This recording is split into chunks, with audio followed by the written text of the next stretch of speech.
ನಮಸ್ಕಾರ, welcome to Yoyo Kannada.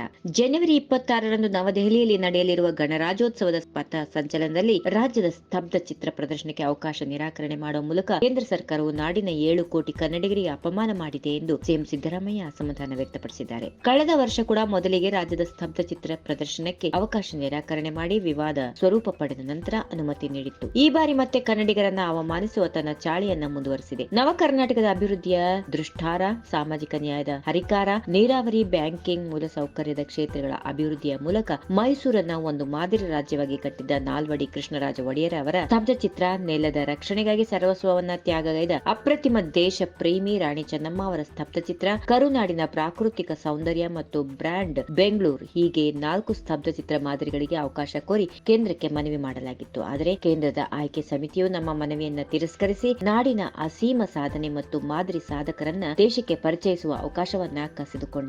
ರಾಜ್ಯದಲ್ಲಿ ಕಾಂಗ್ರೆಸ್ ಸರ್ಕಾರ ಅಧಿಕಾರಕ್ಕೆ ಬಂದಿರುವುದು ಕೇಂದ್ರದ ಬಿಜೆಪಿ ಸರ್ಕಾರಕ್ಕೆ ನುಂಗಲಾರದ ತುತ್ತಾಗಿದೆ. ತೆರಿಗೆ ಪಾಲಿನಲ್ಲಿ ವಂಚನೆ, ಬರ ಪರಿಹಾರದಲ್ಲಿ ಅನ್ಯಾಯ, ಕನ್ನಡಿಗರು ಕಟ್ಟಿರುವ ಬ್ಯಾಂಕು, ಬಂದರು, ವಿಮಾನ ನಿಲ್ದಾಣಗಳ ಮಾರಾಟ, ಹೀಗೆ ಹೆಜ್ಜೆ ಹೆಜ್ಜೆಗೂ ಕನ್ನಡಿಗರ ಮೇಲೆ ಕೇಂದ್ರ ಸರ್ಕಾರ ರಾಜಕೀಯ ದುರುದ್ದೇಶದಿಂದ ಪ್ರಹಾರ ಮಾಡುತ್ತಿದೆ. ಇದರ ಜೊತೆಗೆ ಈಗ ಸ್ತಬ್ಧ ಚಿತ್ರ ಪ್ರದರ್ಶನದಲ್ಲಿ ರಾಜ್ಯಕ್ಕೆ ಅವಕಾಶ ನಿರಾಕರಿಸಿ ನಮ್ಮ ಅಸ್ಮಿತೆಯ ಮೇಲೆ ದಾಳಿಗೆ ಇಳಿದಿದೆ. ಕನ್ನಡ, ಕನ್ನಡಿಗ ಮತ್ತು ಕರ್ನಾಟಕಕ್ಕೆ ನಿರಂತರವಾಗಿ ಕೇಂದ್ರ ಸರ್ಕಾರದಿಂದ ಆಗುತ್ತಿರುವ ಅನ್ಯಾಯದಿಂದ ಕನ್ನಡಿಗರು ಈಗಾಗಲೇ ರೋಸಿ ಹೋಗಿದ್ದಾರೆ. ಅವರ ತಾಳ್ಮೆಯನ್ನ ಪರೀಕ್ಷಿಸಲು ಕೇಂದ್ರ ಸರ್ಕಾರ ಹೋಗಬಾರದು. ಈಗಲೂ ಕಾಲ ಮಿಂಚಿಲ್ಲ. ಕೇಂದ್ರ ಸರ್ಕಾರ ತಕ್ಷಣ ತನ್ನ ತಪ್ಪನ್ನ ತಿದ್ದಿಕೊಂಡು ಕರ್ನಾಟಕಕ್ಕೆ ಆಗಿರುವ ಅನ್ಯಾಯವನ್ನ ಸರಿಪಡಿಸಿಕೊಂಡು ದೇಶದ ಹೆಮ್ಮೆಯ ಗಣರಾಜ್ಯೋತ್ಸವ ಪೆರೇಡ್ನಲ್ಲಿ ಸ್ತಬ್ಧ ಚಿತ್ರ ಪ್ರದರ್ಶನದಲ್ಲಿ ನಮಗೆ ಅವಕಾಶ ಮಾಡಬೇಕು ಎಂದು ಒತ್ತಾಯ ಮಾಡುತ್ತೇನೆ ಎಂದು ಹೇಳಿದರು.